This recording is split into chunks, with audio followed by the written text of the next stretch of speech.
I'm a 22-year-old woman, and for most of my life, I believed my mother didn't really love me. I thought she was distant, uninterested, and selfish. But I've come to realize that almost everything I believed about her was a lie, fed to me carefully, piece by someone I trusted more than almost anyone else. My parents divorced when I was 5. The split itself was messy, though I barely remember it. What I do remember is my dad remarrying a year later. Her name was Veronica, and she moved into our house like she had always belonged there. She was younger than my mom, more stylish, and knew how to talk to kids in a way that made me feel important. At first, I thought she was amazing. She'd take me to the movies, let me eat junk food at night, buy me things just because.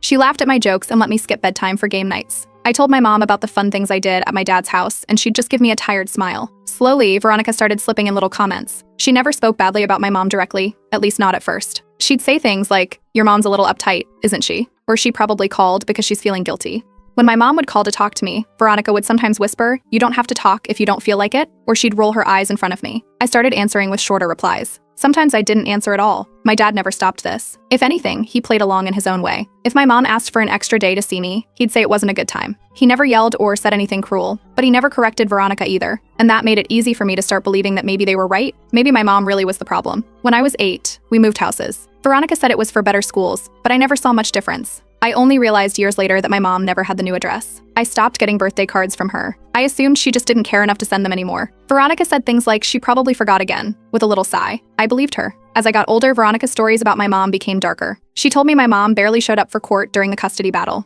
that she didn't try very hard to keep me, that she was unreliable and emotional and gave up easily. At 10 years old, I told my mom I didn't want to visit anymore. She cried and begged me to think about it. I told her to stop being dramatic. I still remember Veronica hugging me afterward and saying, "You're so brave for standing up for yourself." From then on, every holiday was spent with my dad's side. Veronica always had an excuse about why I couldn't split time. She said it would be too much driving, too stressful for me. You don't want to ruin Christmas by having to go back and forth, do you? I didn't. So I stayed. My mom stopped trying as hard. Her calls became less frequent. She didn't show up to things anymore. I thought that confirmed everything. If she really wanted to be in my life, wouldn't she try harder? Wouldn't she fight? By the time I was 13, I was the one picking fights with her. If we did talk or meet, I'd say things that made her flinch. I accused her of not caring, of leaving me behind. She'd sit there quietly and sometimes cry. I used to think it was pathetic. I was a teenager with a chip on my shoulder, and Veronica made me feel like I was the adult in the room. Therapy came into the picture around that time. It was mostly my mom's idea, but my dad agreed because it might help with communication. I sat through the sessions and said what I thought I was supposed to say, that I was angry, that I felt abandoned, that I just didn't connect with her anymore. None of it helped. I was too convinced that I already knew the truth. When I was 19, I left for college out of state. I chose a school far away, not for any specific reason, just to be on my own. That's what I told myself anyway. My dad and Veronica helped me move in. My mom offered to come, but I told her it wasn't necessary. She didn't push it. College gave me space, and in that space, something strange started to happen.